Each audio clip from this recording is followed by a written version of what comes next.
Okay, I'd like to call the meeting of the Urbana City Council to order. Would the clerk please call the roll? Mr. Ammons. Here. Mr. Brown. Here. Mr. Jacobson. Here. Mr. Madigan. Here. Ms. Marlin. Here. Mr. Roberts. Here. Mr. Smythe. Still here. Mayor Pressing. Here. The first item is approval of the minutes of the previous meeting, November 16th, 2015. So moved. Second. Motion by Ammons, seconded by Jacobson. Any additions or corrections to the minutes? If not, all those in favor, please signify by saying aye. Aye. Those opposed? That motion carries. Are there any additions to the agenda? There's a deletion from the agenda. We're going to take off the UBA annual report. Oh, my goodness. Okay, but we'll get one later. Never fear. Okay, no additions. Petitions and communications. I have a group of people that would like to talk.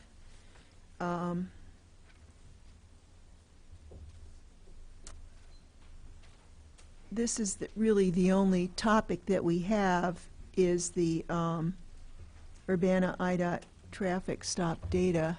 So people say they want to do it at the time of the presentation, but really that's our only agenda item. So Eldris Melinda Carr, would you like to speak now? Or do you want to wait until after the presentation? Okay. All right. Carol Inskeep? And Mayor, Yeah. special committees, I think I want to mention something. Okay. All right. Does everybody just want to wait until after the presentation by the committee chairman? Okay, we'll do that. Okay, we'll move on. Unfinished business. We don't have any to deal with tonight. Report of standing committees. Yeah. Okay, and I just wanted to mention from the Urbana Sister Cities Committee that we're going to be having a delegation visiting us from China tomorrow, and I don't have a lot of details on it, but perhaps the mayor would like to maybe just comment on the visit and what we might expect. Well, this is just some of the people that we met when we were in China, and they're going to be here just for an afternoon, so we're going to take them to lunch. And we'll have a meeting here first, talk about city government. They might want to know how we do things. Maybe they won't, but we'll tell them, and they can ask questions. And then they're going to go to the university, and they're going to have a tour of the Blue Waters supercomputer, which is something that they wanted to look at. And I'll give them a tour of the campus, and then they're going to go to a reception, general reception at the President's House that you are all invited to. Thank you very much. So it's Okay. an honor to have the Chinese delegation visit us. They have other things that they're going to do during their stay in the United States, but as a sister city delegation, we appreciate their visit tomorrow. Okay. Any other reports of special committees? Reports of officers. I told you I was going to the Illinois Municipal League and that the Speaker of the Illinois House was going to be there. Speaker Michael J. Madigan. I don't know what your middle initial is. What is your B? Okay. P. Okay. Michael J. Madigan was there, and I did bring up the issue of 911 funding and told him that we were not allowed to charge what our voters had approved, and he was quite stunned by that and is interested in working on a change. So I got an email from Mr. Jacobson about who could be the sponsor. Well, let's try to get Michael J. Madigan to be the sponsor, and maybe we can get this done. But our voters approved $1.50, and we're going to get 87 cents, so we'd rather have $1.50 because we do need the money. And our bill has been going up quite a bit. And I did also report to you that the MetCAD board approved our second proposal to restructure the payments, and I hope we can get a better answer to this whole thing before the 5 years are up. And it is 5 years, but the first payment is this year. Okay. Any other reports of officers? I don't see anyone here. Okay, we're now down to new business, the report of the Urbana IDOT Traffic Stop Data Task Force. And we have Pete Resnick to give us this report. We've all got copies of it, so you're going to give us the highlights, right? Absolutely. Oh, and I should probably have a microphone. All right. Good evening. Well, I'm back before you to present our final report of the Traffic Stop Data Task Force. I want to quickly go through a review of the report. Many of you have heard most of this already at our presentation of the preliminary report. For those who weren't there, for members of the public, I wanted to do a quick overview of the report. So, first I want to say again, we consider this report and the work of this task force the beginning and not the end of what needs to be done here. Doing this review, making the changes that have been made so far are a great first step, and we're encouraged by the engagement of the police department and of the city to do these things. Of course, this was a short-lived task force of volunteers from the community. I will just relay that when the Ferguson report came out of the DOJ, my first reaction was one of disappointment in our report and thinking, oh, look how extensive this was and how much they were able to find. And then that realization of having the entire Department of Justice resources behind the report as opposed to a small group of volunteers makes a big difference. It would be great to have infinite resources. We did as much research and as much work as we could given the constraint, and I think the report you got is actually quite useful and helpful going on. We obviously need ongoing review and analysis. That's by both the City Council, the Police Department, but also community members need to be engaged in this. We're hoping that the city assigns the task to groups of people either on the council, in the department, or, not to make more work for myself, the Human Relations Commission, to get some of this work implemented. I also want to remind you that we, on the task force, were very cognizant of the fact that this is happening in a much larger context. There is a national context of issues with regard to police engagement with communities of color. This informs how citizens look on this process here, and we need to address the kinds of issues we have here to prevent the kinds of tragic encounters we're seeing elsewhere. So I do want the City Council to be aware that that context is very present for all of us.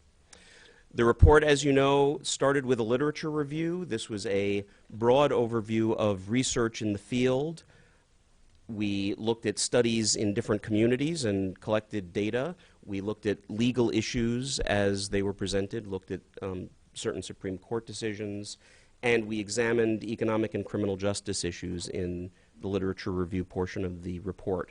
I hope you do have a look over it. Some of it is very informative as to why we came up with the recommendations we did. Obviously, we weren't able to do some of the studies that were done at a national level. A large portion of the report that you've got is devoted to statistical analysis. It should come as no surprise that the statistical analysis we did found that African American drivers are stopped disproportionately, especially as compared to white drivers per population. There is no similar disparity among Hispanic and Asian drivers in the community. We did find through our statistical analysis that much of this is accounted for by patterns of policing. We did a study of geocodes and how the geocodes that the policing was done in are related to the number of traffic stops. We found a great deal of the disparity accounted for by that comparison. There's much less disparity when we looked at the STEP program, which does specific traffic enforcement. The last time we spoke, Mr. Madigan brought up the issue of the STEP program being very objective measures. We did review during the public comment period with the police department, and part of the disparities we might see are that the STEP program does not only involve objective measures. There are times that the STEP program is used in general traffic stop situations. I should mention that several members of the task force are here this evening. Our statistician, Andy Charles, Sergeant Charles from the police department, Ms. Avery, I see Ms. Somerville. I didn't see anybody else. So if we have specific questions, we can bring those folks up and they can give some more information. We did find that some of the disparities may be attributable to bias. The Veil of Darkness study, where we compared different times of day during different times of year and found disparities taking place where the disparity was less when it was dark outside than when it was light outside.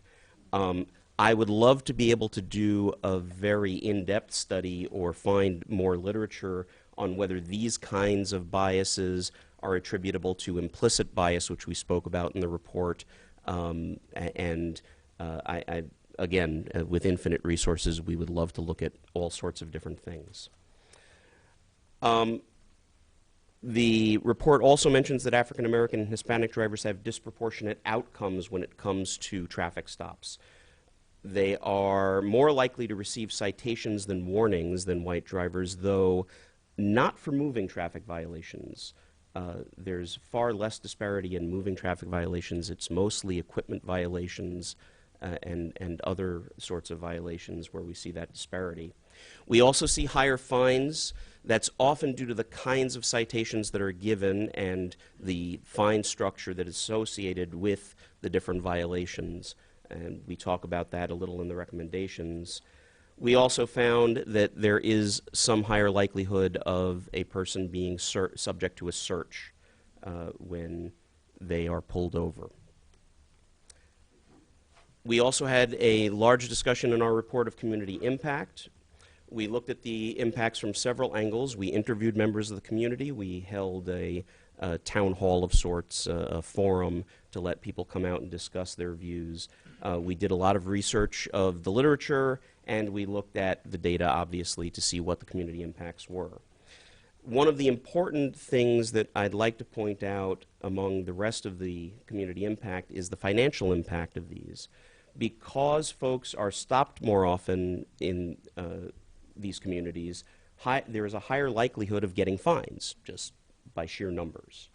Because those fines are also higher, and because the neighborhoods where this takes place are generally lower income neighborhoods, there is a compounding effect of financial hardship on folks in these communities. And it's something that I think needs to be looked at if those stops are taking place in particular communities because of patterns of policing, purposeful and desiring of reducing crime rates, those patterns of policing, if they're having compounding effects of financial hardship on people who otherwise would not, I think that's important to look into. Finally, we did see a great deal of feedback on the social, psychological, and physical impacts of these traffic stops. Certainly being stopped repeatedly increases levels of anxiety for the drivers involved. African Americans, particularly when we talked to folks, interviewed folks, express fears for their actual physical safety. Together, that increased anxiety, that fear for physical safety, and we discussed this to some great extent, increases the risk of dangerous outcomes because people are on edge. And that's not just the driver who is on edge, but also the officer who may be approaching that anxious driver. One thing I cannot stress enough is the negative impacts that we're talking about exist independent of whether these disparities are otherwise justified. So even if we have reason for these disparities that we think, all right, maybe we have to live with those disparities, the impacts will still exist, and we have to make a conscious decision as to whether we want to live with those impacts or reduce the disparity in order to address the impacts. The task force also looked at police procedures and public engagement. The department is already making efforts both prior to the task force starting its work and during. The department took up some of our suggestions while we were still working on our proposals. So they're collecting more data on the types of traffic stops, and they are doing different trainings on the proper use of traffic stops. They already have instantiated implicit bias training, and they're doing some good engagement with the public. I mentioned the Cops Corner videos that they've been doing, and they've been encouraging ride-alongs. Obviously, more can be done. We think that it is necessary to look at hotspot policing investigatory stops. We think that there is not enough data being collected on the actual efficacy of these stops, whether doing these investigatory stops, what a word, is actually helping crime rates, as against hotspot policing where there is plenty of evidence that it does reduce crime rates. So the question is, do the traffic stops as part of that hotspot policing actually help? And we don't think there's enough data out there looking at the literature that's available. We also believe that the police department can work with the community even further to increase awareness and to help reduce issues. And again, we want to both collect and analyze the data that we already have more regularly and look at more of that data.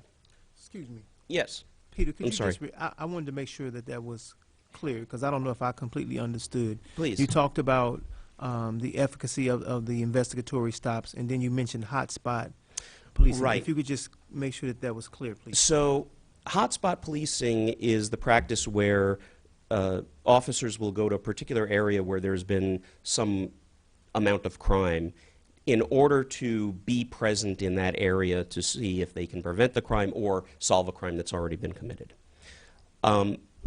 As part of hotspot policing, or maybe in addition to, officers will commonly, if they notice traffic violations, pull over cars, maybe more than they would normally given their discretion, if it's in an area of hotspot policing, in order to do some investigation. Is this a person who was involved in the crime? We found loads of data in the literature that said that hotspot policing is extremely effective in reducing crime rates, being present in those neighborhoods and doing policing there. We found very little data that carved out investigatory stops in particular. Do pulling random folks over help in decreasing the crime rates? Certainly targeted investigatory stops, where if you know a particular car or in front of a particular location, a person keeps pulling up, those, there is literature that shows that that does. It's the more randomized or happenstance stops that we don't see literature for. Not saying it doesn't help, we're just saying we haven't seen evidence that it does. Thank you. So is the Yes. term targeted patrol interchanged with investigatory stop or hotspot? Hotspot policing. Okay. And Peter, Yeah. I'm and sorry, and Dennis. so is there evidence then that in our community we're seeing a lot of this being used? We are definitely seeing the targeted policing being used. It's hard to carve out, given the data that we've got, whether investigatory stops are being used as part of that.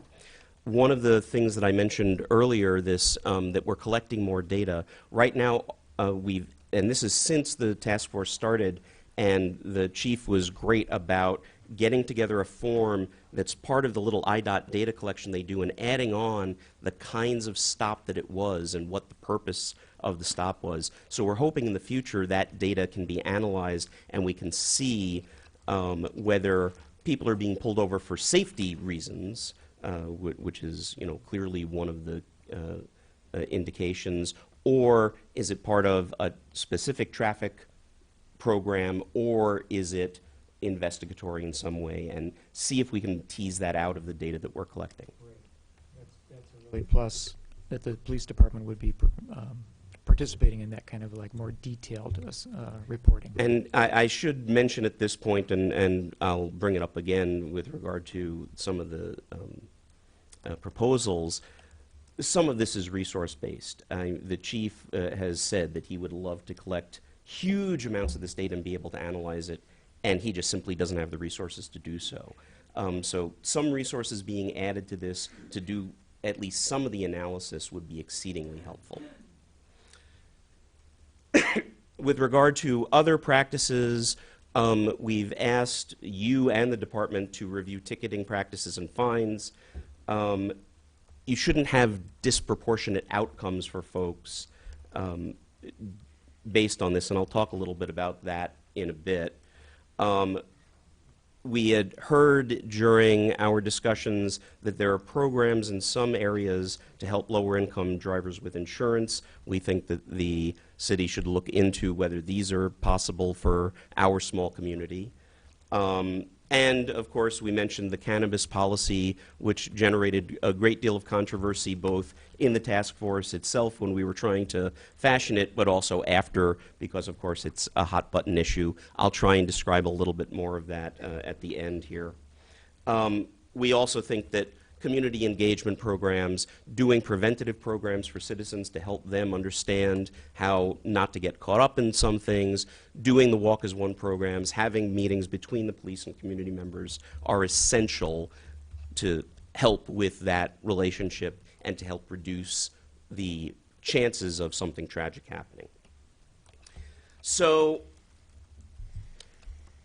I try to stick to the mantra that you should never read the comments section on the News Gazette website. And generally speaking, when it comes to issues that I care about, I live up to that. And there's a danger when you publish a report of this sort to have an executive summary because, of course, people skim right to the executive summary, don't read the details, and come up with all sorts of interesting misconceptions. In this particular case, though, the News Gazette editorial board came to some of those also frequently misunderstood ideas when I read their editorial. So I went through a few of these that I hope will help some of you identify some of the things that sound like we might be saying that but really aren't. The first one that caught my eye was that the report only offers speculation on the cause. And the editorial board said that the task force members acknowledged that they can't explain why, or that the data alone is somehow insufficient to determine the extent to which racial profiling is the cause of disparities. So analysis is not speculation. We did a great deal of analysis of the data. We came to several conclusions, even if we cannot make absolute pronouncements about the direct causes here.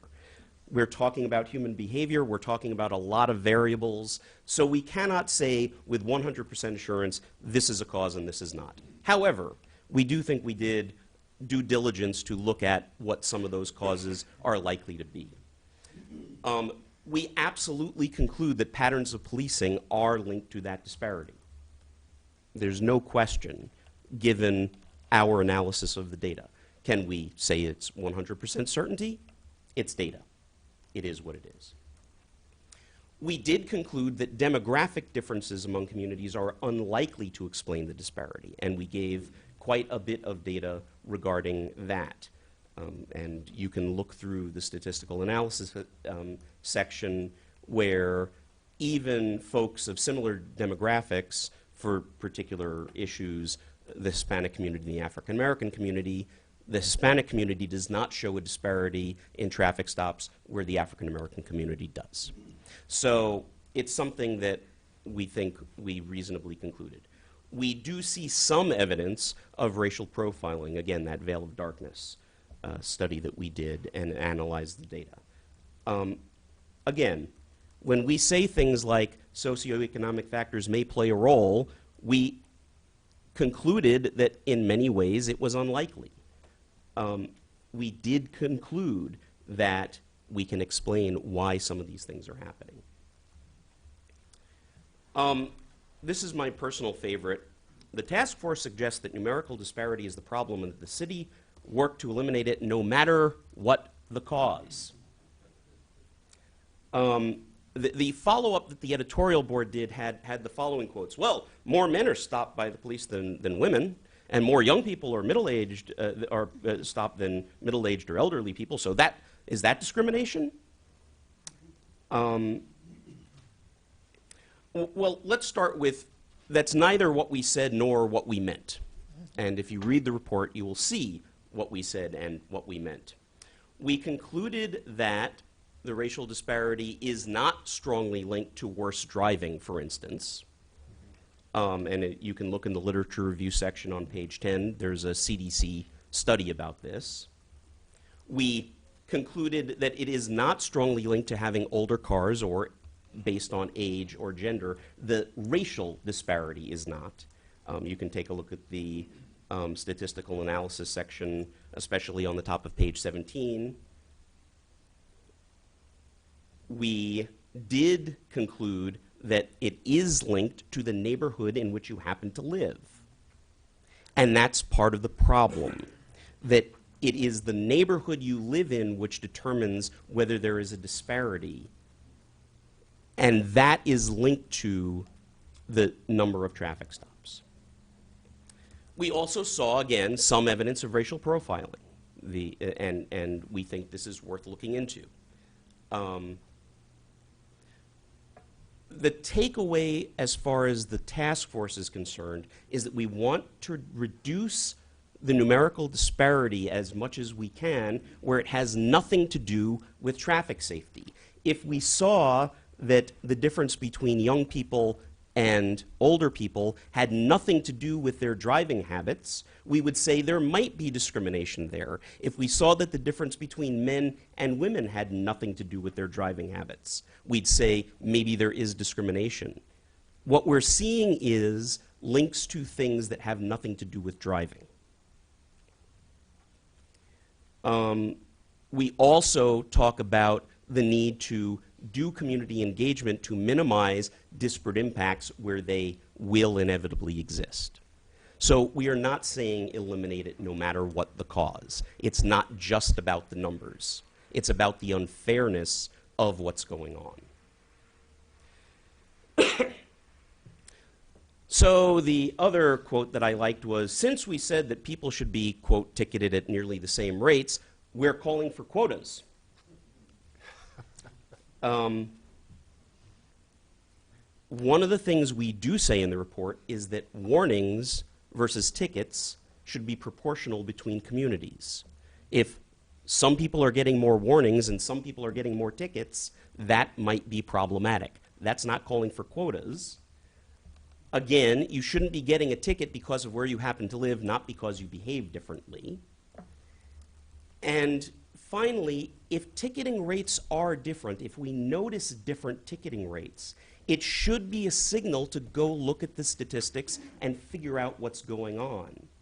And the important point of our comment in recommendation 3.1 is we need to look at what is going on here and why there is a difference in these numbers, because they seem unjustified. And then there was the discussion of cannabis. So the first question was, why exempt car-related as opposed to any other? Again, in the situation for traffic stops, we're seeing people being discovered to have cannabis because of where they happen to live. So people are being caught with these substances in the car where they wouldn't if they lived in a different neighborhood. Again, because of the way traffic stops are disproportionately applied, adding on a cannabis violation will end up compounding financial disparities. And again, that's something that we think is an unfortunate outcome of the disparities. So the other question asked was, and why only marijuana? Why not alcohol? Well, first of all, it's not a violation per se to possess alcohol in your car. An open container is different. But the recommendation that the task force is making is not to stop DUI enforcement. If people are under the influence, if people are impaired, they certainly should be ticketed or arrested. And we still assume that there will be enforcement for dealing drugs and not simple possession. One of the things that we do in the report is make this particular recommendation rather broadly, because as we were going through it as a task force, we realized the complications of getting this right are really hard. We had long discussions with Sergeant Charles about, well, okay, we can't stop enforcing DUI. That would be a bad idea. We don't want to stop enforcing, people who are dealing cannabis. And we want to make sure that we get the wording right. And the decision of the task force was, we think we can make the recommendation for you to at least look into this and figure out if there is some way to avoid this. And really, that's all I've got for the evening. I'm happy to take questions now. I'm happy to let the public speak and come up. There are other members of the task force here. Paul Testa, who is our statistician, is here. Andy Charles, Patricia Avery, Ms. Somerville. I can see, did I miss anybody? I'm here. Oh, and Eric is here. Thank you. Well, he was in the other direction. And Eric worked on much of our literature research. So I'm happy to take some questions now, and otherwise I can hold. Okay, Bill? Yeah, I'm looking forward to discussing this and hearing what other people have to say. I did have a question about the mean fines, the table with the mean fines. Yeah. All these seem relatively low compared to what you could get charged for, like driving on suspended license. I think the minimum fine was $2,000 or $1,000 or something, but the mean fine is $209 for African Americans. So does that mean that a lot of times people are given a pass, or they're being told, go get your insurance and I won't fine you? I will turn around and look to my statistics or police enforcement folks. Do we know offhand? Why don't you come up to the microphone so you can be heard? I love passing the buck when I can. So I would say we have very little idea of how the court is deciding what level of fine to levy. I think what we do know, or what we can show, is that the average fines are different, and the types of fines you're getting are different across groups. So fines for driving on a suspended license are more common among African Americans and Hispanics, and they carry a higher average fine than other offenses. Paul Testa, right? Yes, sorry, Paul Testa. Okay, Eric? Yeah, I think I can comment on that point also, because that particular fine schedule is from our circuit clerk's office. And I don't believe it refers to mandatory fines, but to maximum fines. But the actual fine, as was indicated, is at the discretion of the judge. Anyone else have a question on the council? Dennis? And when you were discussing discovery of cannabis, or researching whether there was cannabis possessed by the individual, and whether it would be a search for that, was there evidence that there was just as much cannabis possessed or in the possession of Anglo or other race drivers, or is that disparity something that is in something that is teased out? What is the expected equality in possession? I know we looked at, and we got information about some statistics which are interesting along these lines. Part of the problem is the number of consent searches, asking someone to search their vehicle, has gone way down. I believe that's a change in policy from the department in recent years. So there are very few examples. However, given the number of examples, when asked for consent searches among African Americans, I think the numbers for it was 2013 maybe, the last numbers we looked at, 5 out of 6 times there was no contraband in the car. And for white drivers, I think 3 out of 6 drivers, if I'm remembering it right, had contraband in the car. Very interesting. But those numbers are so small, and Paul constantly reminds me, it's really hard to come to conclusions about that. I don't know if we have any further data on that. And is that somewhat skewed by the fact that we have this is a university town, and there are, a huge amount of young people that are also traveling? Did we even look at it? Yes. No, it is true that the driving population changes over the course of the year. Yeah. These numbers are all aggregate over the year. So, and I would echo Peter's point that it is very hard to draw sort of inference about differences at the consent search rate because there are 10 to 15 cases a year. So few, yeah. Eric? Yeah, if I can comment on the prevalence of cannabis use across the races. I read several national studies that were done in different times, very, very consistent. The prevalence of usage of marijuana, African Americans or white Americans, is almost identical. So so I think that with respect to this particular discrepancy, I think that the discrepancy is almost certainly not based on a different level of usage. Anyone else? Aaron? I'll defer to Diane.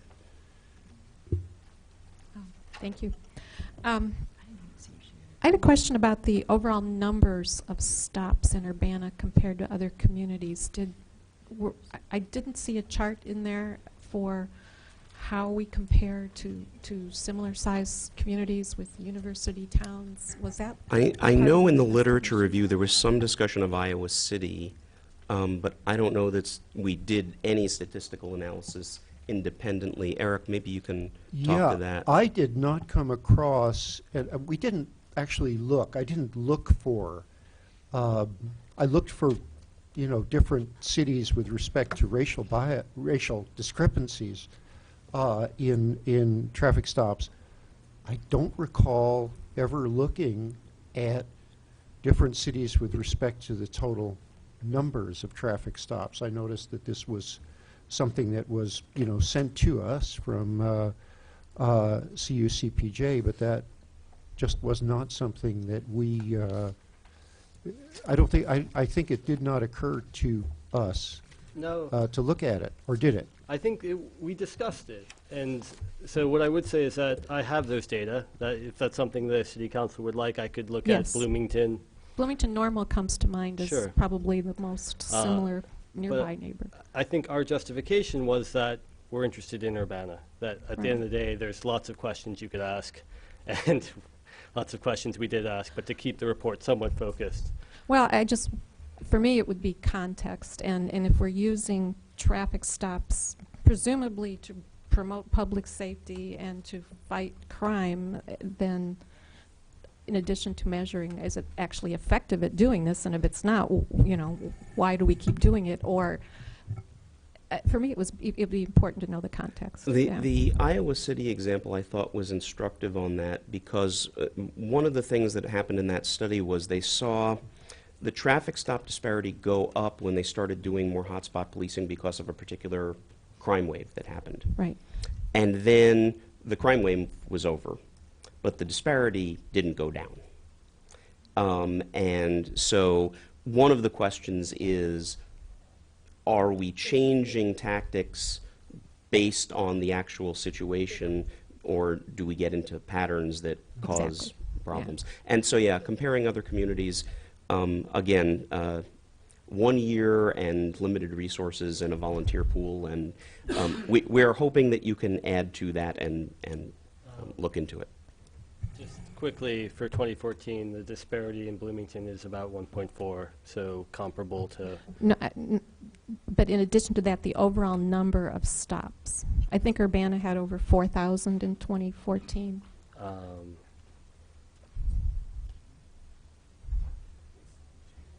In 2014, it ranges between around 4,000, yeah, in that Similar. range. So, Okay. One of the things that we did see and we did identify is that there's quite a disparity in the number of stops that Urbana makes over the course of this 12 years, is it, we've been studying IDOT? yeah. The number of stops in Urbana is actually quite different, and that has a direct relationship to the number of officers at the time. If we're way down on officers, the number of stops go down significantly. So there may be, looking forward, there may be some ways to look into this and say, the years when fewer stops are made, that would tend to indicate less of the, less time to go out and conduct proactive patrol or that hotspot type of policing. And you might, if the disparity can be related to those lower numbers of stops or higher numbers in the varying years, there may be something to look at there. Okay, Bill Brown has a question. Just to follow up on the number of stops, since it was brought up, it's what people are talking about is what's going to be read to us by CUPJ, that Danville's stops for 2014, they said were 808 compared to Urbana's 4,205. And that's what the data says, the IDOT data. But when I looked at the Danville's annual reports, in 2013 it was 4,496. In 2012 it was 4,333. So I think there's probably a mistake in the Danville numbers in the IDOT report. 808 would be like 2 or 3 people a day being stopped in Danville. That doesn't really sound right. So it does kind of raise questions about how accurate the data is, but I would have to ask people in Danville. Any other council members have questions?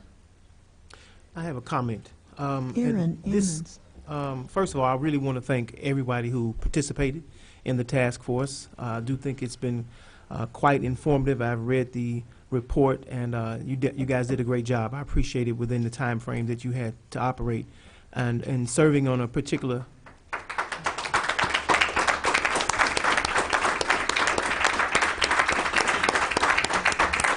I do think there's something to be said when everyone comes to the table with the interest of actually bringing forth a new result. So I do want to talk about, I think, Peter, what you were speaking to as it relates to the impact on the community, whether or not, all the discussion and the debate that goes back and forth, and whether or not these are quote-unquote legitimate stops, the impact that it has on the community is still extremely relevant to this conversation. And you said analysis is not speculation. And one of the things that I have learned is that quantitative data and qualitative data are both legitimate forms of analysis. And the African American community has been coming before this council in particular in the city of Urbana for years, the county and the city of Champaign, saying, we know, we don't need a study, we don't really need all these other different things. This is what's happening to us. This is what's going on in the streets with us. And so it's unfortunate from my perspective that it would take all of this to validate those particular claims that have been made as if we're not accurate in our own assessment of what's happening to us on a day-to-day basis. Given that, we're happy to participate to bring forth new policies in the city of Urbana. Now, this idea, or even the question that when we use demographics and we look at the stops and we say, well, based upon the demographics, each population should be stopped at around about this rate or something like that. Based upon the number of people in the population. So if the white population in Champaign-Urbana is something like 70% or more, then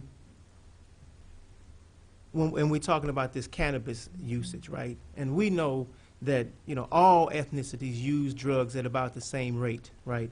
And so there's these questions about whether or not, we should find as much cannabis on the white drivers, and to throw in the idea that it's maybe because of the students and all that type of stuff. The population of white folks is 2-3 times that in other folks, so you should find more cannabis on white drivers. So to do a pattern of policing that even in consent searches gets you about 1 out of 6 is not effective policing. It is a form of harassment, and it is a form of taxation, basically, because of the fines that we get from that. So I'm hoping that we'll work toward more just and equitable outcomes as it relates to these fines. and I'm sure there'll be more that I'll have to say as other folks come up and speak, but I really want to thank you all for your work. Thank you, and I did want to point out, just in case you did have specific questions about the community impact work that we did, Ms. Avery led up a good deal of that work, so. Well, and so, yes, I know that there was some statements, some community impact statements. If you wanted to speak to something that you found to be most outstanding or impactful, that would be great for you to share that. Well, first of all, I want to commend and thank the council for commissioning this task force to do this work. I think it is important work, and as our chair said, that we hope that this is ongoing, and it's not a this is just a beginning and not an end. The impact that these traffic stops have on African American drivers have been substantial, and we hear not only from an economic standpoint, but when our chair pointed out the psychological impact that these stops have on African American drivers are real. When it comes down to the anxiety and the fear, I think that's the most telling and the most dangerous of the impact that there is out there, because it can be misread by the person who's being stopped and by the officer. The fact that majority of the African American drivers that are being stopped really has concern whether or not that they are going to make it out of this stop alive is absolutely an area where we need to have a lot of focus. And what are we going to do about the trust between the African American driver and our police officers? We know that this is real. We've heard testimony after testimony, and I think those were the most impactful ones. The financial impact, I do think that there is a disparity there in when we talk about who gets the citation and who gets the warnings in terms of where those impacts come from. So even from traffic to insurance, and I think just to add to that insurance conversation, there may have been some difference in maybe the driver, by the time they went to court, they rectified their insurance situation and the judge decided to drop the charges or to lower the charge. But the impact financially to a mother who was talking about how many times did she was stopped by a traffic stop, and what it took for her to actually get back her license. She felt like she was stopped so many times in Urbana that she actually moved. She left Illinois altogether, but when she came back, she moved to Rantoul. She finally was able to get her license back, but through all of that, it caused so much devastation within her life in terms of getting to work. It just starts a ripple effect. And so the financial impact is substantial. So I do appreciate that we take a look at maybe the cannabis being stopped and having a small amount of cannabis. What does that mean? Being stopped and maybe given an opportunity to, I think even he could talk about a situation where he stopped and they were able to allow a driver to go and actually get their proof of insurance and come back, and then there was nothing that happened. I just think that when it comes to the impact, that's the most profound statement, I think, within the report. And getting back to the statistics, no matter what community you're in, we've been collecting this data since 2004, I believe. And every year, it comes back, whether you're in Champaign, Urbana, or anywhere, most most communities of this size shows that there are a disparity among African American drivers in traffic stops. The numbers don't lie. We drilled down for over a year trying to look at what could be feeding into the disparities that happen. They exist. The numbers are there. They're not lying. So for us to take our time to drill down, I really hope that the council takes our report and continues the work. This is just the beginning, and hopefully not the end of the work. So, thank you. Okay.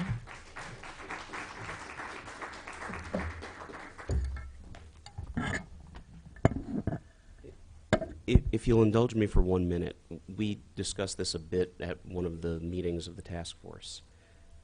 There was a paper that we were reading in the task force, and the beginning of the article said, and it was by two researchers, and it was a how would you feel?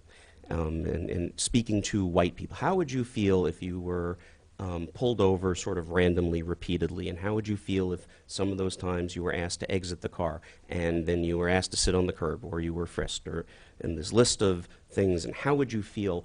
And I got the point of the exercise to be I would feel, frightened and worried if I were handcuffed, and I had said to Mr. Ammons, I think the authors actually missed the bigger point when it comes to psychological impact.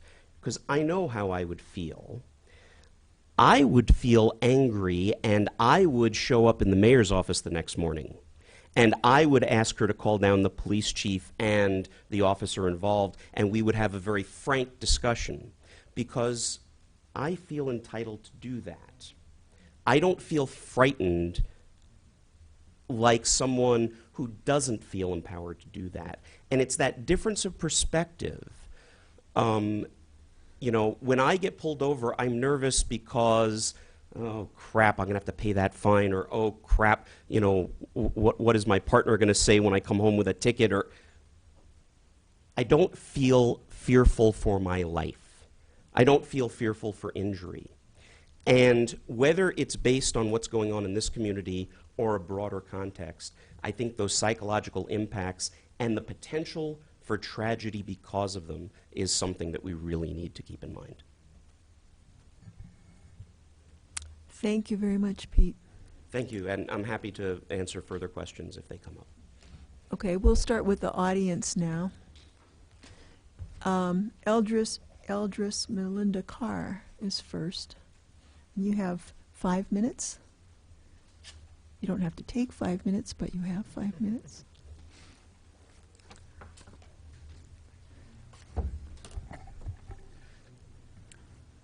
Good evening, Mayor Persing and council members. On this evening, Eldris Melinda Carr, 1308 West Tremont, Urbana. I attended the October 26th meeting, and I'm speaking on behalf of the Ministerial Alliance of Champaign-Urbana and vicinity, of which I am president. And I sent some recommendations at that time, so I'm here to read those recommendations, and also we support and we voted to support the recommendations that will be read by the CU Citizens for Peace and Justice tonight. So we had 5 recommendations that were sent. One was what's supposed to happen and what's not supposed to happen during a traffic stop. What is the criteria for determining that police officers are abusing their authority against citizens when they are being stopped? What rights do citizens have to be free from, or is there such a thing as, quote, unlawful search, seizure, or harassment, unquote, when being stopped? 2, how can we identify individuals who are carrying out unjust practices within the police force based on that criteria? 3, did the task force check to see how many formal complaints have been filed? After reading about some of the documented experiences shared by citizens, it was disturbing to hear their encounters. Their encounters did not align with the mission to serve and protect the public. 4, fear of reprisal. We do not know how many other individuals have experienced unjust treatment in their interaction with the police. Only the ones in the report who had the courage to come forward to tell their stories. From what I understood, Mr. Eric Jacobson noted a situation about an African-American minister, but the minister did not want his name to be mentioned. I noted that this was an example of someone who was fearful of being targeted for speaking out. At the time that I spoke, a reference to a website or location to be established for future community feedback regarding unjust or unfair treatment was mentioned. Would the feedback captured at this site or location be considered formal or valid complaints? If names are not used, how can that information help to deter police authorities who are carrying out unjust practices?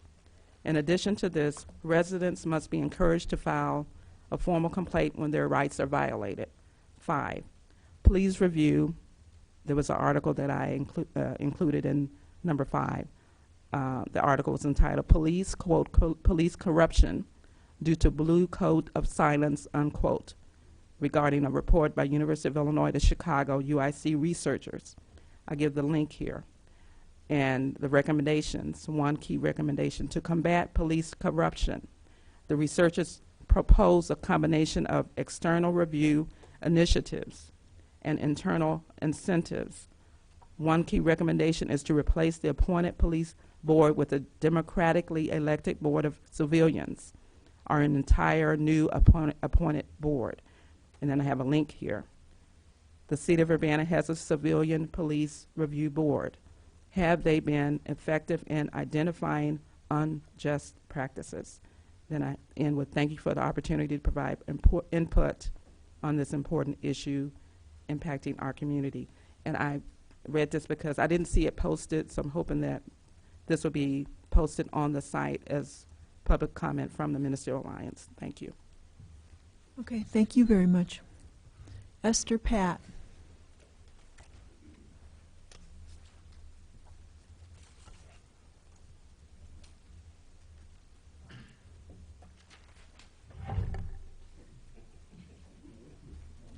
Thank you. I'm Esther Pat, 706 South Kohler. I first want to thank the members of the task force and well, for all of their hard work and that excellent report, and thank Pete Resnick for his excellent presentation tonight, as well as with everyone else. And especially want to thank the City Council for creating this task force in the first place. For decades, the only government response to complaints about racial bias in policing has been denial. And I remember when I was on the City Council, I expressed a concern about 2 out of 3 teenagers who get ticketed for curfew are black, and I'm told, oh, well, that just happens to be where the police are at. And that's always the answer is, it just happens to be where the police are at, and that's why we have these disparities. And obviously it's more than that, and I'm glad that you're finally looking at it. But I just want to address one issue of all these issues, because it's the one that keeps getting brushed aside, and no offense to statisticians, but I really don't think that they are should be the only voice on this matter. Yeah, Bill's smiling because we've had this exchange before. It's about consent searches. If there's any one thing that proves racial bias, it's consent searches. Because it's not about stopping someone for a traffic stop. It's not about where the police just happen to be because of shootings. It's once the stop has been made, for whatever reason, does the police officer ask a person to allow a search of the car when there is no probable cause for a legal search? And although the numbers are small each year, you've been counting these numbers now for more than 10 years, and when you add up 10 years, it's not so small. And the fact that your numbers are, the disparity, the racial disparity is identical to that statewide, where the numbers are much bigger, should tell you something. It was about 7 years ago that the American Civil Liberties Union of Illinois called for an end to consent searches by state police, because the traffic stop data showed that statewide, non-white drivers were twice as likely as white drivers to be asked to consent to a search, yet after the searches, it turned out that white drivers who were searched were twice as likely as non-white drivers who were searched to have drugs or weapons. So if one is going to racially profile, it seems whites are the ones who should be profiled.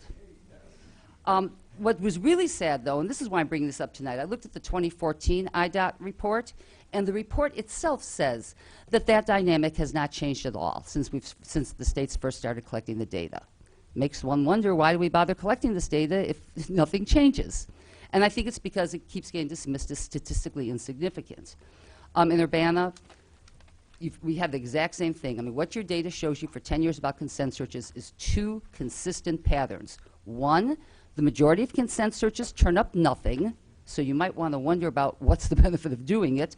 And two, African American drivers, and as Pete pointed out, it's in Urbana the disparity isn't non-white versus white, it's specifically African American people, and some of that's because of the racial makeup of our community. But African American, I mean, in terms of the majority of minorities being African American, African American drivers in Urbana are twice as likely to be asked to consent to a search, and white drivers are twice as likely as the African American drivers to be found with contraband. Urbana needs to permanently and officially end the practice of consent searches. And I ask you, please, weigh the benefits. What are you actually getting from these consent searches that's so valuable to you versus the serious harm you do to police-community relations when you conduct these searches, and the psychological damage to, people talk about the African-American community, but to individual African-American people. That, I mean, granted, you can't be black in America and not have the experience of white people, knowing that large numbers of white people assume you to be a criminal just You because have of the color 1 of your minute, skin. Ms. Pat. Thank you. But to just reinforce that with the police, which I just want to ask you, please, when you dismiss the numbers as small, just remember that when in 1 year the number of African Americans asked to consent to a search is almost identical to the number of whites in a community where African Americans are only 14.5% of the population. And when the searches continue to show that most of the African American people you search, or twice as many, are innocent, just realize that it's not just 6 innocent people in 1 year who know that the police were suspecting them simply because they're black. It's every person they tell and every person who gets retold the story. And I know the story I know of 2 Parkland students driving down the street and got stopped by a Urbana police officer, asked to consent to a search. Sorry, officer, I don't consent to searches. Had to sit on the curb 45 minutes waiting for the dog, and then, of course, nothing was found, and they didn't even get a ticket because they didn't do anything wrong. The driver was African American. That's why they were stopped. Please stop consent searches. Thank you. Okay.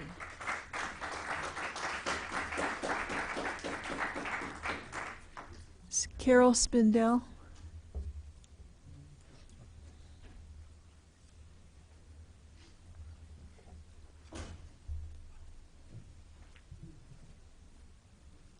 Hello, Carol Spindell, 608 West Delaware. I'm speaking for the Champaign County American Civil Liberties Union. And we would like to express, first of all, our sincere appreciation to all the members of the task force and to all the citizen staff and police force members who help them. We all benefit from the time and attention you devoted, and we very much appreciate your efforts. Second, we would like to point out that some of the task force's recommendations have already become law. In the recently passed police reform bill, the Police and Community Improvement Act. So those recommendations should be implemented as soon as possible, and this includes additional training to address implicit bias. And we're glad to hear that's being done. The ACLU, third, urges the Urbana Police Department to eliminate consent searches. Consent searches are based on, quote, hunches, and the data shows that so-called hunches are A, usually wrong, B, often racially discriminatory because they target people of color, and C, do not increase security. The Urbana Police Department does not need any authorization to do this, so we would recommend immediately instituting a policy of only conducting searches based on reasonable, articulable reasons. 4, we urge you to consider a more equitable way of setting fines, such as perhaps day fines, so that motor vehicle fines do not unfairly burden low-income drivers.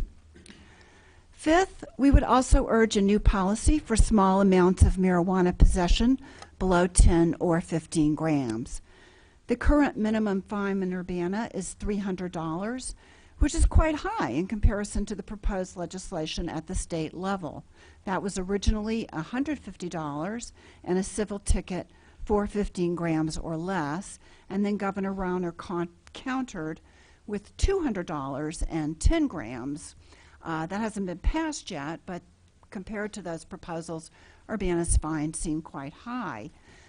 We would urge the elimination of charges for 15 grams or less, and above that amount, a smaller fine. Finally, we urge Urbana and the police department to continue additional traffic stop data collection beyond what is required by law, and to make additional efforts at community engagement, especially with minority communities. We think that's very important. Again, we thank everyone for their efforts to make our community police force more equitable and more professional, and we urge you to take those efforts to the next step and implement more equitable policies. Thank you. Thank you.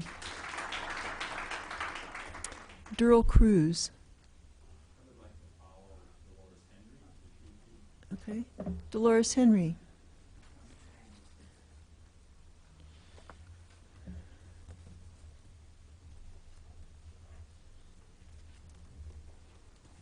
Good evening. I'm Dolores Henry. I live in Champaign, Illinois. Thank you for the opportunity to come across Wright Street and talk on behalf of CU Citizens for Peace and Justice tonight. CU Citizens for Peace and Justice applauds the City Council's effort to understand and respond to the traffic stop racial disparities documented by IDOT data and the Traffic Stop Task Force's analyses. The task force reports the greatest service to the community may be its educational value.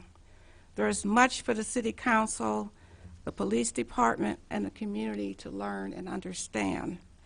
We've followed this issue for the last 15 months, and the recommendations of the task force serve as a starting point for substantive and concrete action. CU Citizens for Peace and Justice urges the Council to plan how these recommendations will be implemented and come up with a timeline for progress. We know you have quite a few recommendations that the committee has brought forth, and because of your transparency, it gave us an opportunity to do some research and maybe add some recommendations if you would, and ask that you would be willing to make them part of the overall discussion of the task force report. So we have 6 recommendations, and I'll go through them quickly, so I won't go over 5 minutes. Our recommendation number 1 is a reduction in the annual traffic stop numbers and citation rates.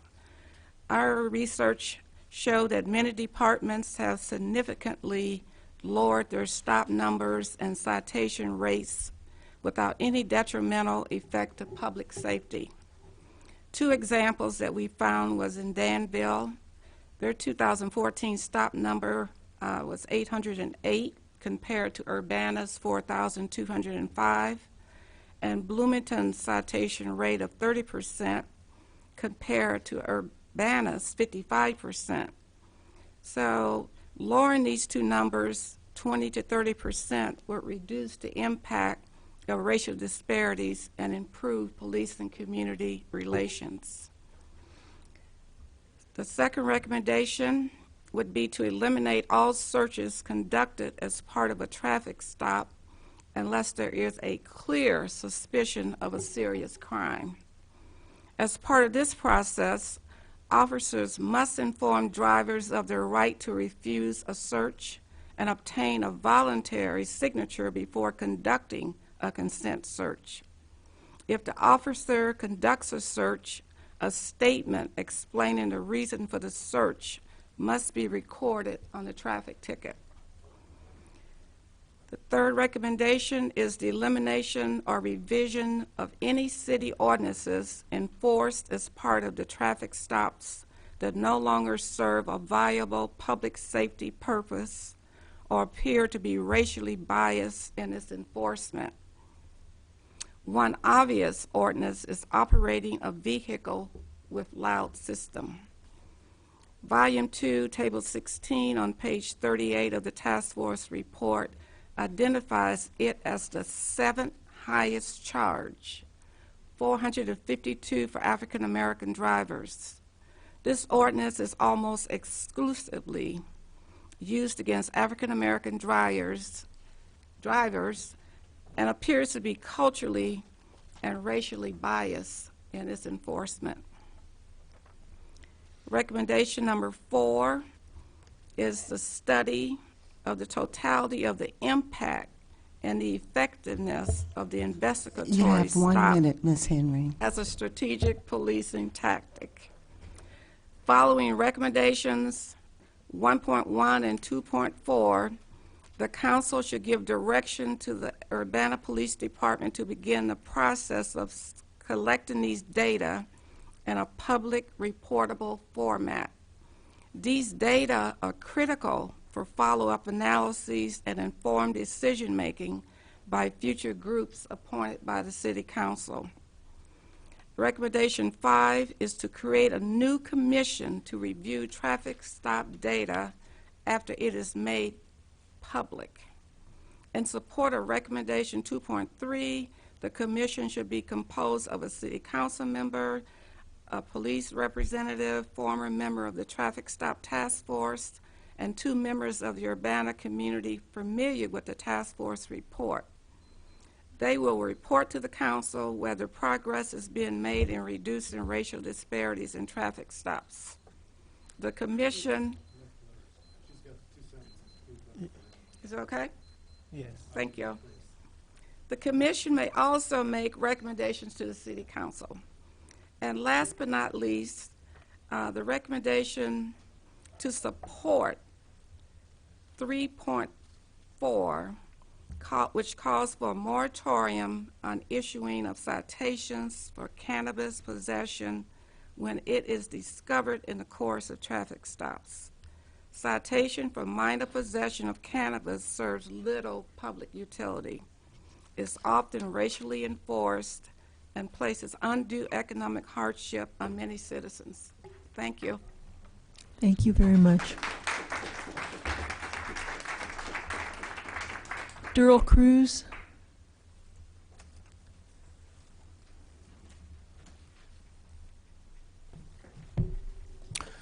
Darrell Cruz. Good evening. I remember 24 months ago when there was a petition before the City Council requesting this task force. And I must thank you for taking the direction and courage to establish that task force and allow them to do this work. You really deserve the credit for this occurring. I also need to thank the task force members in following their work the past year. Many of them worked many, many hours on this, and I feel they were committed to the task, and as a result, we have an excellent report. I do need to make special acknowledgement to Sergeant Andy. I just call him Andy. The Urbana Police Department, through this entire process, has shown that it is willing to publicly come forward and be part of a process where it is being analyzed and studied and potentially criticized. The volunteer nature of their willingness to do that, to me, shows the professionalism of their department, and I think Chief Conley and the Urbana Police Department need to be recognized for their participation in that way. It is significant, and nothing will change unless the police department agrees that changes need to take place. I remember in 2010, we were at a very similar junction. We came to the City Council, and the City Council decided to act. They hired a statistician to do a report. They hired an outside person to come in and do diversity training. They changed some of their data collection. That was done within the city. 5 years later, the data trends are exactly the same. So we need to be very cautious about what we do with this report, and whether it provides an opportunity to make a difference or whether we end up doing things that do not make a difference. I would suggest to you that as you begin your discussions this evening, that you remain first and foremost focused on what your goal is and know when you have achieved your goal. And I hope the goal is that we want to eliminate statistical racial disparities in traffic stops. And until that is accomplished, we have accomplished nothing. Okay? So as you look at the recommendations tonight, I would encourage you to look at those that address the root causes of the racial disparities, not only the recommendations that reflect the impact of racial disparities on people or the symptoms of the racial disparities. If you focus solely on those recommendations that deal with symptoms, the root causes of what is occurring will not be addressed or corrected. I would suggest to you that Task Force Recommendation 1.1, 1.3, 2.4, and CUPJ's recommendations 1, 2, 3, and 4 are clear examples of addressing root causes. Secondly, it bears repeating the need for long-term commitment and perseverance. You have 1 minute, Mr. Cruz. And I will use the example you have taken with regards to the loss of Carl taxes. You have made a commitment and taken a path over a period of time to try to restore those taxes. It will take the same commitment, the same perseverance over a number of years to make a difference in racial disparities. Unless you have the commitment and the perseverance, nothing will change. In order for this change to occur, you need to assure tonight that there will be a formal institutional structure that will be set up that provides for an ongoing evaluation of racial disparities, the collection of data, the reporting of that data, the evaluation of effective policing practices, the engagement of the community in that process, and the transparency of that entire process to the public. When that is accomplished, you can hope that something positive will come. Move for more time.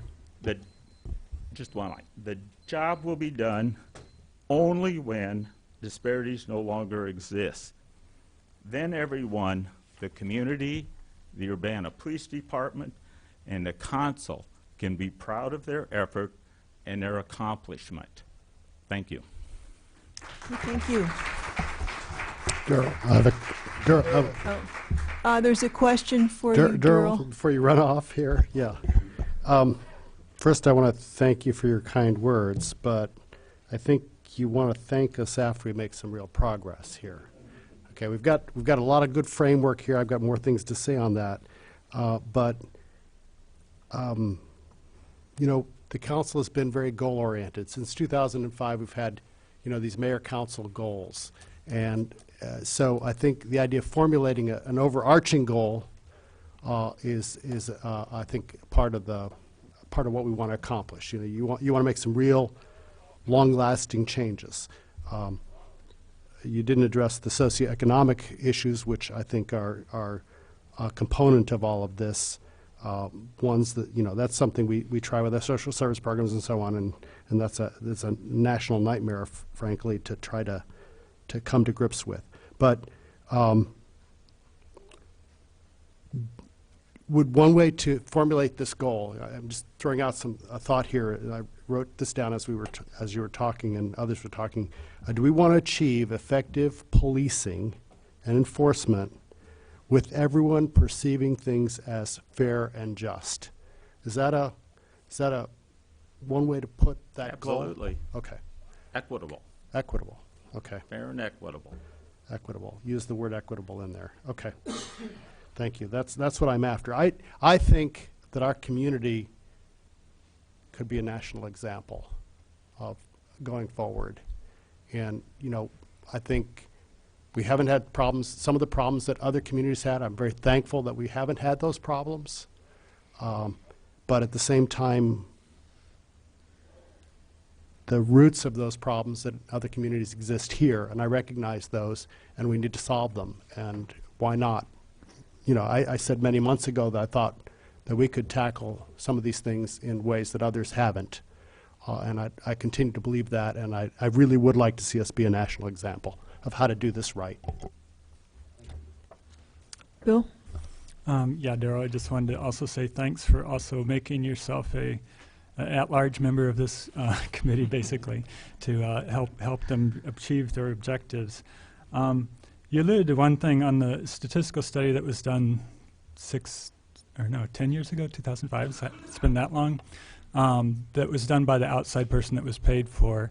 I remember reading that, and I think the study that has been produced by the task force is actually better, and I think the process was immensely more helpful. You know, the community engagement meetings and seeing the personal testimony of people that have been to the traffic stops, and just the participation by all the community members.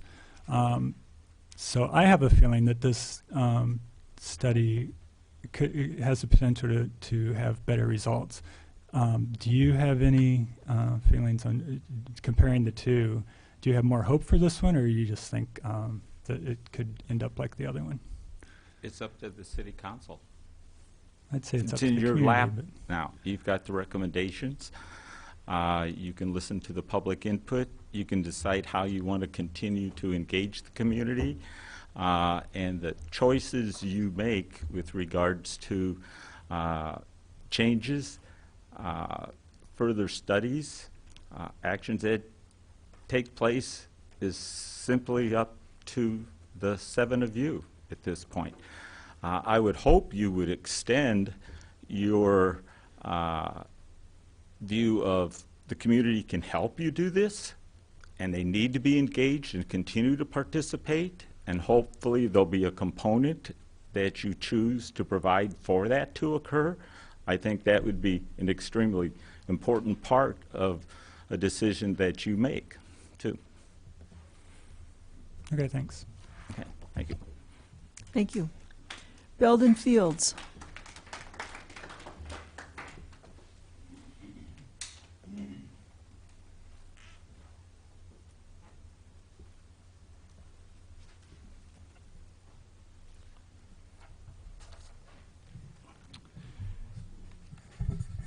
Belden Fields, 206 West Pennsylvania, Urbana. Too would like to thank both the council and the task force for the time and effort that have been put into this project. I can't imagine it happening in some other towns that we know about. I think that there are a couple of things that I would like to urge both the police department and the council to consider. One of them would be what's happened in regard to traffic stops smells a little bit of the broken windows theory of policing. That is to say, you go in the hot spot and you don't let anything go, broken tail light or whatever, you don't let it go. You immediately come in on that, and you treat it as an infraction of the ordinance. There are other ways of dealing with that, which means you could stop a car and you could say, "Excuse me, sir or ma'am, your traffic light is out. We just want you to know that, and that legally you have to have it. And if you don't have the money for it, we have a nice garage where we have all kinds of tail lights in the police department. We're constantly putting them in.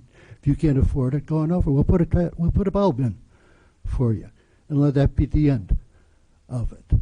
That would be a very different way of approaching motorists who infract upon ordinances. The other thing is the noise ordinance, which I would completely take out of the books. There are cultural differences. Some of us like our music loud, and some of us like our music more mute. You're not harming anybody. You're not creating a safety issue with that. I've had conversations in Champaign about their ordinance, and I would urge you to strike the ordinance.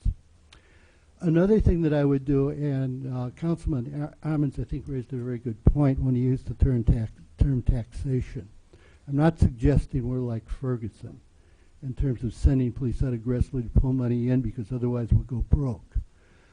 But I think we need to do a revision of the impact of all non-criminal ordinances that they have on people.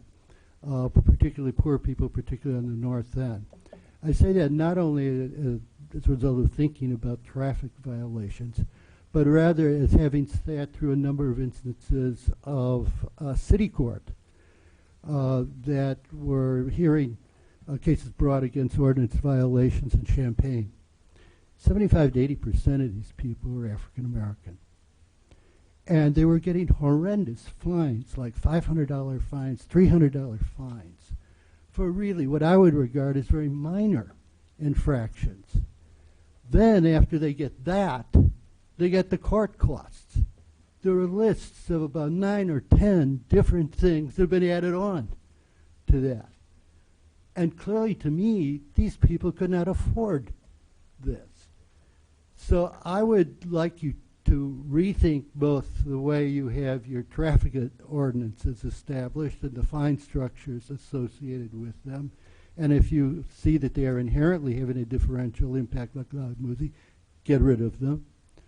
But also do that on the non-traffic ordinance as well, and do a study as to how those fines and those ordinances are having an impact on people, because this is a regressive form of taxation, particularly when they're differentially impacting people, specific groups. You have 1 minute, Mr. Fields. Okay, well, I just want to once again thank the task force and thank you all for engaging in this process.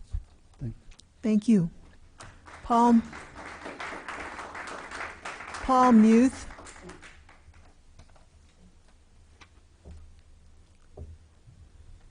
Hi, it's been a little while. Paul Muth, 207 West Illinois. A little historical vignette here.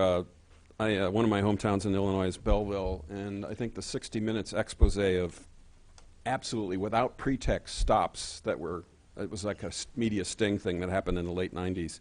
I think that generated the activism that got the 2003 law passed. I heard something about this material has been studied for 12 years, but I really think I associate myself with Esther Patt's remarks that really it's been dismissed more than anything else. Driving while black is just a truism. It's like you gotta accept it. If training is one of the things that you'd like to do in intervening to try to change things, I suggest that you forget about Chicago. Their crisis intervention training is absolutely lousy, clearly, from what I've seen of the examples documented here, and go to Memphis, I guess, or something. But if that's one of the things that you'd like to do, please go elsewhere. That's obviously related to what's going on. I'd like to also suggest, I digression again, but it's about policing, and I think the Plainclothes project about gun violence in town needs a quarterly oversight, and I don't know if anybody's doing that. Plainclothes police operations are notorious for maybe being effective in some cases, but there's a lot of opportunity for abuse and just misunderstandings when you're not an identified police officer. So I associate myself with the recommendations from CUPJ and all of the thanks that they've given so far, and I'm sure there's other people in line here, so I'll just leave it at that. Thank you. Okay, thank you. We have some people that wish to be listed but don't want to speak. Al Kagan, Matthew Murray, Carol Inskeep. I should have read this one earlier, but Bishop King James and Reverend Evelyn B. Underwood do not wish to speak, but they're concerned about the Dr. Ellis subdivision sewers. Martell Miller, did you want to speak? Okay.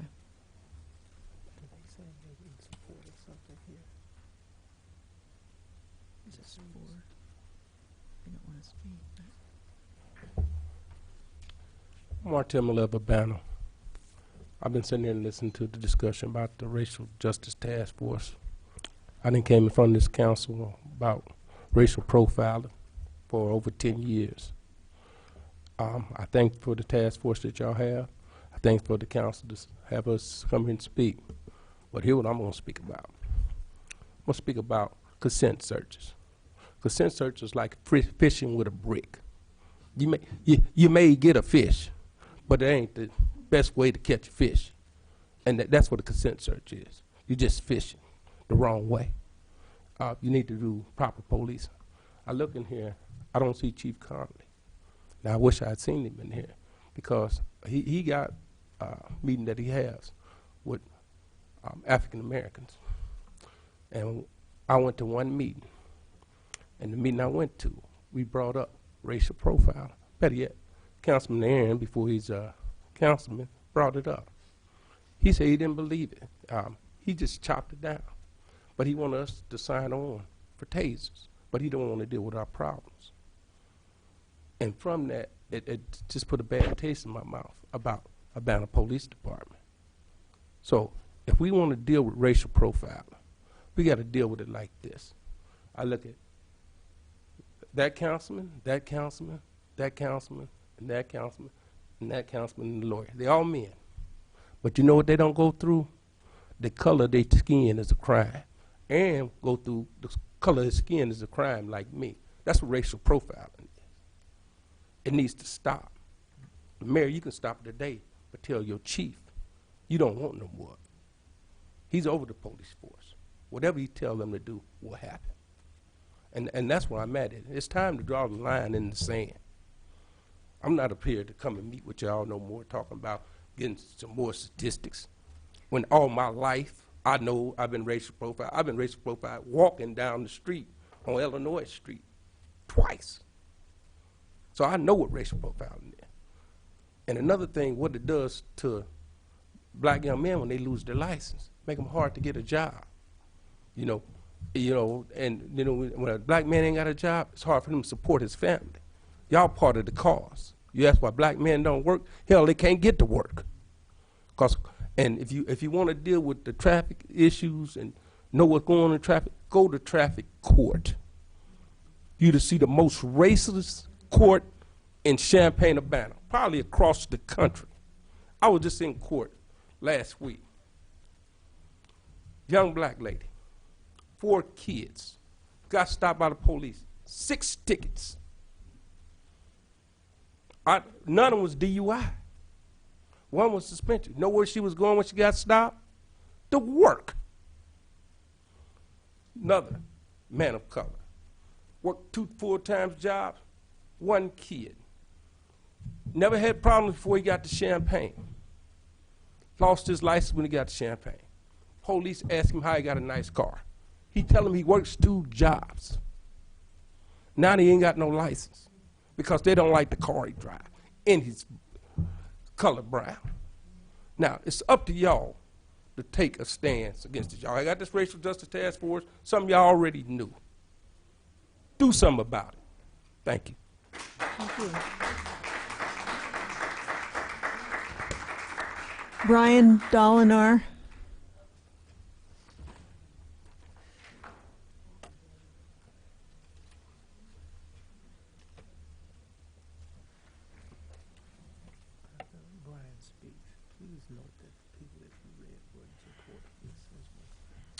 Good evening, I'm Brian Dolinar. I live at 303 West Locust in Urbana. Again, thanks to the council for taking the time tonight to listen in on this issue, and we're greatly appreciative for all the work put in by the task force, and in particularly I want to thank Pete Resnick for authoring the report. I want to tell a story tonight. It's not my own story. but it's a friend's story. And it's something people call me with these phone calls because I've been dealing with this with other folks in town, and I'm a member of CU Citizens for Peace and Justice. We've been following this for several years. I did a Google search for one of the earliest times this came up before Urbana Council. It was 2006, August of 2006, when now Representative Alderman Ammons and myself were in front of the council expressing our concern over the IDOT racial profiling statistics. So we're happy to see this come full circle. But I got a call just a couple weeks ago. It was a Thursday night. It's 9:30, 10 o'clock. I'm home on the couch laying around watching TV, which is what I should be doing tonight. But I get a call, and it's a friend of mine raising money for our mutual friend who's been thrown in the jail that night. She needs to raise $500 to bail her out of jail. It wasn't clear to me then, but I soon found out the story, which was that my friend was, and she's a young African-American woman in her mid-20s, not a student, but was leaving campus, crossing Lincoln Avenue, and heading towards Urbana. Urbana police checked her plates, found a suspended driver's license on her record, which she had. She admits to. I talked to my friend today. She says she's just getting paid today and hoping to go take care of her insurance tomorrow.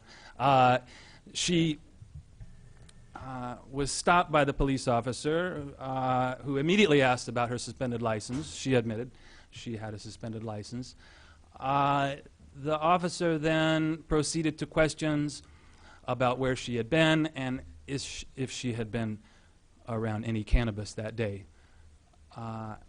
It turns out the officer then asks her to get out of the car, conducts a search of the car, finds a very small amount of marijuana, as well as, I believe, a pipe it was.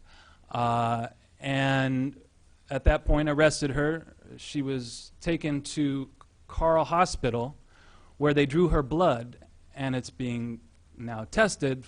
She's been charged with the DUI. She's had her car confiscated. She still doesn't have her car back. She's dealing with the DUI now and trying to figure out how she's going to pay all these fines, which are well in excess of $1,000. So this is I think, a fairly clear-cut case of what happens on a day-to-day basis. This kind of stories that happen here in town. In Urbana, not far off, but right up the street. And it's for me, it's not just a matter of data. It's these phone calls that I get, weekly, if not daily at times, about these kind of issues. So it's of great concern to me and of great concern to other folks. I think this is a clear-cut case. She gets her insurance back. She pays off some nominal fines, and she gets back on the road driving. Now she has been hit with this DUI. You have 1 minute, Mr. Doliner. Thank you, Ms. Clay. She's been hit with a DUI. She's got court fees, a court case coming up, and a great deal to worry about. I think she's sharp and bright and has a lot of potential. This is not, this is one of the, this is not some down and out. This is a local artist in town. She couldn't pay the insurance because she's an artist, a poet around town, and she has a hard time making it. So she was driving an older model car. A young African-American woman stopped and got run through this whole system now. I think it's something we can stop. I think it could be stopped tomorrow, and I hope you all take initiative to make sure that we see through on the recommendations that have been given to us tonight. Thank you. Thank you. Okay. I should say that all the people's names I read were in favor of the report. Okay, so is there any discussion on the council now? I don't think we can draft a whole thing for tonight. This is something that we're going to have to work on, but I think that we have an issue that goes far beyond traffic, and the Community Coalition is working on the whole issue of understanding between the races and opportunity for all people for jobs. So we have a huge issue to deal with, and I agree with Charlie. I think Urbana can be at the leading edge of solving some of these problems, making some real progress. Eric. So I'm just thinking of next steps in process, and I wonder if that might be to consider a series of resolutions where we look at what we might want, where each resolution would embody a recommendation and decide, whether we wish to adopt the recommendation, and we would then charge a particular, department to implement that. And Are you talking about going beyond traffic? no, I'm really talking about how do we move the recommendations that we've been given, both in the how do we consider and move the recommendations that we've been given into actual implementation. Okay. So let me give an example. I'll just give an example of one that let's consider the cannabis question. We could consider a resolution on what we want to do with cannabis, and it could be built on something that we've heard. It could be built on a complete moratorium on cannabis enforcement. That would be the most extreme thing, or maybe there's something more nuanced, but we could discuss that as a separate item. I think the issue from the ACLU we heard about, and the report talks about financial disparities. The ACLU mentioned specifically a system of day fines, which would tie fines to income levels, and thereby equal, sort of make more equal the disparities that we've heard, really eloquently in the case history. But would a system of just considering, resolutions as freestanding entities with the idea of, how do we implement, do we want to go along with them, and how do we implement them? Is that a reasonable way to proceed? I think that would be one approach, but as I said, I think we've got a bigger problem to look at as well, and that's being addressed by the Community Coalition and the film Racial Taboo, which I think is a starting point for a discussion over the really huge issue of employment and other opportunities. And the traffic stops is just one thing. Charlie? Yeah, well, I think we should try to adopt some of the recommendations that we all agree on are low-hanging fruit.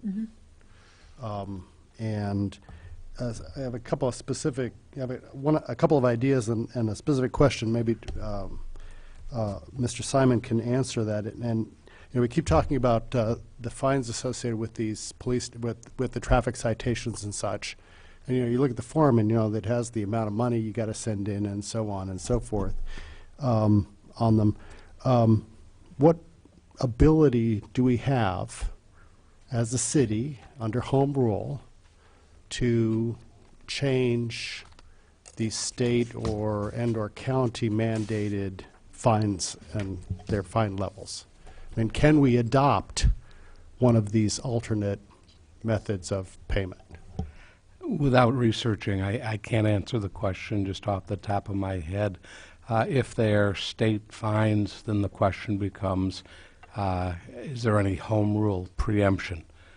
My guess, without doing the research involving traffic fines or criminal fines, it might be. Now, the question is who imposes the fine?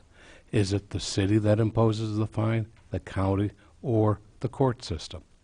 So the whole structure would have to be, not in great detail, not a year study, but we'd have to do some research on that. In terms of can we scale fines based on income, I think that would be as much a court function as possibly a city function. I don't know whether we can do that, honestly.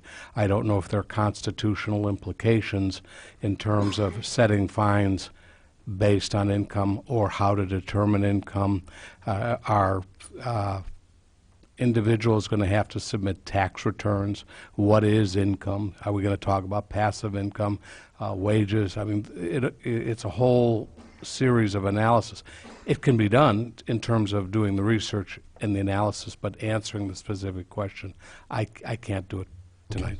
Yeah, along the same, let me just throw out a couple of things, then I'll shut up. I was thinking one of the, depending on what we can do, I was thinking another way to approach this would be a grace period. Anybody who gets stopped and has an expired registration or can't find their insurance or doesn't have proof of insurance, give them 3 days or 5 days to get it done and show up, or send in proof, some grace period method that would apply to everybody, and make it simple and easy. I don't know if that's, that might be an alternative to dealing with the state things. That's just an idea I have. It's clear that we need to work hand in hand, with bigger entities here. We've got a community-wide coalition going. The whole local criminal justice system, and then pushing it. We've got to work with the city, with the county, but then we also have to probably push some of these things with the state. The cannabis thing, we already know we can do a city ticket on that, and when a police officer finds a situation, they can charge under the state or they can charge under our local.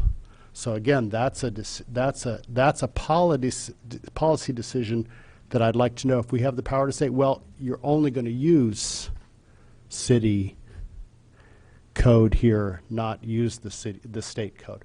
That would be another that falls into the same category. And then I think I already said, I think we have a framework of suggestions to work with here. I like the idea of, sort of trying to figure out a way to go through these systematically, get the research done. I think there's some things, there's a couple of, there's a lot of overlap with what Citizens for Peace and Justice provided with us. A couple of things there that need a little bit more research that would add to the report. So I agree that we need to keep this going forward. It may be that in terms of commissions and whatnot, like Eric said, maybe one commission could take one piece, another commission would take another piece, council would take something, staff would take something, and so on. But I think it's going to be, we're going to have to schedule time as a group to meet and go through this systematically. Dennis. And also, just as a formality, I'm wondering if it would be appropriate at this point to, for a motion to accept the study of the Urbana IDOT Traffic Stop Data Task Force. We're receiving it. Do we officially receive it? Does it matter? I'll second that motion with a friendly amendment. I request that it be gratefully received. Our lawyer is shaking his head. Why don't you explain? You're proposing to take action, and there's no action item on your agenda. That's not to say that just consensually you all just, as a matter of morality, accept the report. But you can't take any action, formal action on it. Well, we could put it on the agenda for next week. We're meeting on the 14th. But I think, it'd be fine to formally accept it. Yes, because I think that then it has a greater status, and we can act from it once we accept it officially. So I wish that we would have that Okay, opportunity. we'll put it on next week's agenda. Anybody else from this side? Bill Brown. Yeah, I like the idea of kind of biting off chunks of this and working on it one resolution at a time. I think the police have already implemented the one change, collecting the data so that you know the reason for the stop better, whether it's a targeted stop or not. And then I think the ongoing training and the implicit bias training is state law now, I don't know how that's being implemented, but it'd be interesting to get a report on that. So I think there's already a start. I agree that we need to look at consent searches, see what we can do, or see if the police department could figure out a way not to do those. But I also worry that one thing I didn't hear anything about in the report is dog sniffs, because sniffs are not searches. I wonder if they'll just be replaced by sniffs if they don't search. And so that's something I think that would go along with sort of the follow-up that's been recommended. And I'm not sure how that would be implemented, but I can imagine maybe through Human Relations Commission doing like an ad hoc committee or something once a year to look briefly at the latest statistics when they come out, and have some formal way to go through and see if there's progress being made, or just give a brief update. And it wouldn't have to be a full commission, but I do think it would have to be something that's done on a regular basis, that we would expect some kind of report on. So yeah, I guess that's about it. I mean, I really appreciate all the work that's gone into this report. It turned out 10 times better than I ever thought it would, and I'm not sure why, but I think we just had a lot of really good people working on it, and a lot of people interested in the subject and understanding the subject, and realizing how important it is to get it right. And the other thing just kind of that stuck in my mind that I thought was a good idea was to have some sort of informal feedback for the police department. I know that they're probably pretty wary of that, because if it's going to be an online thing, people could just get on and cram it full of negative comments or something. But I think you have to at least give people the opportunity to do something like that. I guess they could, as it is, just write to the police chief and give some sort of feedback. But it'd be nicer if it was some sort of thing that would be public, or at least more public, and have some way of tracking for the city council to see. I mean, we do it with Yelp and everything else. We ought to have some way to rate our police officers. And I think a lot of them would probably be surprised that they get good ratings, or maybe not. So, yeah, that's all I have right now. Okay, Diane, and then Aaron. I agree with basically what's been said before me. I do like the approach of focusing on the recommendations or the steps we could take that would address the root causes of the disparity. And I think we need to identify priorities among these recommendations and work on those. And based on what the report has been saying and what we've been hearing tonight, it's the further evaluation of the data in terms of categories for stops, but then also the issue of consent searches. Cannabis is an issue. And then the financial impact. And I guess I had one question. There's one chart, and Alex Bautista pointed it out earlier today, and that was the one where many of the charges and fines that are assessed as a result of a stop aren't directly related to the initial reason for the stop. And I think that's an important topic to look at as well. And since so many of these fines which have the highest financial impact are related to suspended licenses or driving without insurance, I'd like to see that also being examined as well. But I think we need to look at we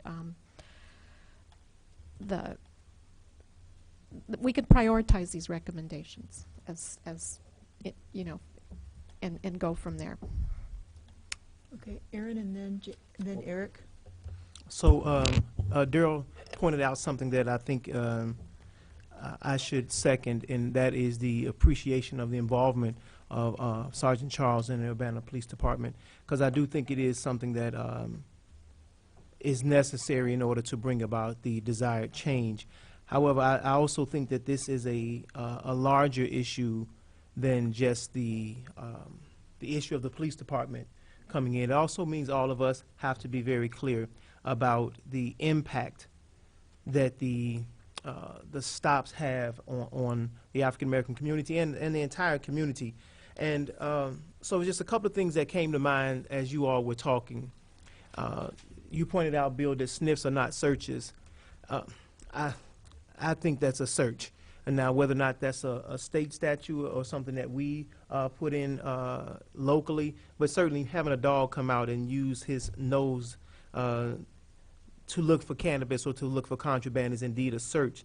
But the latest Supreme Court ruling, if I'm not mistaken, says that you can't keep citizens waiting for a dog to come and do a search. If it's a routine traffic stop that usually takes 15 to 20 minutes or if that long, then that's what it should take. And if you wait, if you keep a citizen there longer than that, then you will be violating the latest ruling of the Supreme Court of that law, and that you are basically holding this person hostage, so to speak, until you can bring the dog to further a search. There was recently a situation that actually happened right across in Wright Street, which I think still is relevant to what's taking place here. I don't know if this has happened to any of our citizens in Urbana directly, but individuals were subsequently stopped because they had a nice vehicle with tinted windows, and there was some accusation of rolling a stop sign. And it results in these individuals because the driver had a history years ago of being involved in drug activity or something. It resulted in two of the passengers standing outside in the cold with no socks and shoes on. Very dehumanizing type of events like that that will completely erode and undermine any sort of public trust, especially in any community, but in particular in the African American community, because we have been under siege since the implementation of this so-called drug war. And so I don't want to be sidetracked from the real issue, which is to address the root problem of the disparate impact that it has on us. But I just cannot think, outside of just blatant racism, I cannot think of another issue outside of the war on drugs which targeted African American males in particular and made them the focus of police departments all over the country. It was my experience being stopped, driving down 72, going to Springfield. An officer, state trooper, told me, well, you got to put yourself in my position. I've got a young black male driving in a nice car and on a thoroughway that's used for drug trafficking. These were his words to me, right? So I know this was not just implicit bias. This is training that they were receiving to target African Americans for drugs. And what do you see over and over again? I want the young lady who was targeted or who was stopped. What is the focus? Drugs. We want drugs. We got individuals always searching. We have these investigatory stops for the purpose of finding drugs. Now, I understand that they can be more focused, and that might bring about a different change or a different result when they're targeted for specific activities in particular areas, or if a car or something is associated with drugs. One of the other things that was raised is that you talked about a grace period, and I don't think that addresses the issue. Because you give me a grace period to come up with some money or to change to try to get my insurance paperwork or something together, the fact is that that's not going to stop the disproportionate rates of us being stopped at disproportionate rates.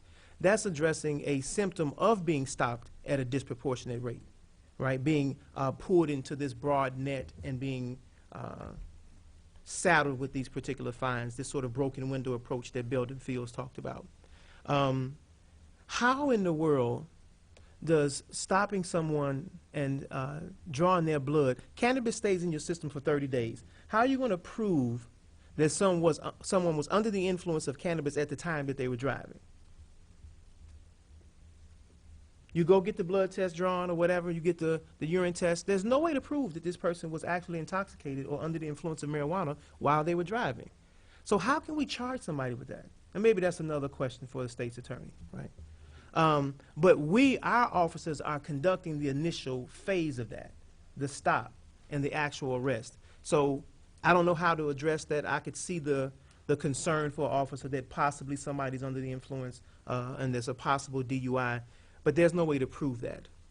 I also thought we should have thanked Nicole Anderson-Cobb, Will Kyles, and some other folks who we didn't mention who were also a part of the task force. Let's see. And Charlie, I agree with you. I think that we should take it in chunks. I'm looking forward to doing that. But I'm not at all looking for resolutions. resolutions and goals, that's not going to, I want something that's going to be an ordinance, that's something that is a policy that is on the books that we can carry out regardless of who's sitting here in these particular seats. And I think it was Eric saying about the resolutions. And I know that might lead to something else, but goals are just that. It's something we try to achieve, and a resolution is non-binding. So something that is more binding, I think, is appropriate for that. And so some of these things I know we'll look through, the 15 grams or less, things like that I think are extremely important. And then I just want to read something from the community impact, part of a community impact statement, and then I'll leave it at that. It says, significant blame for this rampant abuse of power also can be laid at the feet of the government's, quote, war on drugs, a fundamentally misguided crusade enthusiastically embraced by lawmakers and administrations of both parties at every level of government. From the outset, the war on drugs has in fact been a war on people and their constitutional rights, with African Americans, Hispanics, and other minorities bearing the brunt of that damage. It is a war that has, among other depredations, spawned racist profiles of supposed drug couriers. On our nation's highways today, police looking for drug criminals routinely stop drivers based on the color of their skin. This practice is so common that the minority community has given it the derisive term driving while black or brown, a play on real offense of driving while intoxicated. One of the core principles of the Fourth Amendment is that police cannot stop and detain an individual without some reason, probable cause, or at least reasonable suspicion to believe that he or she is involved in criminal activity. But recent Supreme Court decisions have ruled that the Fourth Amendment does not prohibit the police from using traffic stops as a pretext in order to search for evidence of criminal activity. Both anecdotal and quantitative data show that nationwide the police exercise this discretionary power primarily against African Americans and Hispanics. No person of color is safe from this treatment anywhere, regardless of their obedience to the law, their age, the type of car they drive, or their station in life. In short, skin color has become evidence of the propensity to commit crime, and police use this evidence against minority drivers on the road all the time. Racial profiling as evidence has a severely profound impact on individuals and communities, especially communities of color. And if, I don't know, Alex or someone else who was involved in human relations could help me, but because I don't know the exact terminology, maybe Jim, you can. But when a policy on its face appears neutral, but in practice has a disparate impact on a protected class of people, isn't that a violation of the law? Is that only for It may or may not be the policy that's a violation, but it clearly, if it has a disparate impact in terms of its enforcement, that would be a violation of the law. So you have two issues, the language of the policy and then how it's applied or enforced. So, for instance, the particular noise violation that shows that is disproportionately issued only to African Americans, would that be such a situation? Potentially. That's all I have for now. Eric. I just want to clarify what I meant by resolution. I didn't mean a resolution which would be the end of the discussion. I meant a resolution that would include a charge to either staff to prepare an ordinance or a charge to a part of the executive part of the government to implement a particular policy. So I didn't mean just, kind of talk to feel good. Okay. Charlie. I want to echo one thing that reminded me here. Aaron said, I'd like to thank the members of the task force once again and the many community members who stepped forward to help them. I think all of you, many of you are left in the room. Some have already left. I'd really like to give you another round of applause. So I really think it's a great job. So really, thank you very much. It's going to be a lot of work, but I think a very satisfying work to try to get through this. Well, as Pete said, this is the beginning. Okay, let's move on to the end of the agenda. You'll all be happy with that. Bicycle and Pedestrian Advisory Commission, I would like to appoint Jeff Marino. So moved. I'll second. Motion by Smythe, seconded by Jacobson. All those in favor, please signify by saying aye. Aye. Those opposed, that motion carries. Thank you very much. And there being no further business, this meeting is adjourned.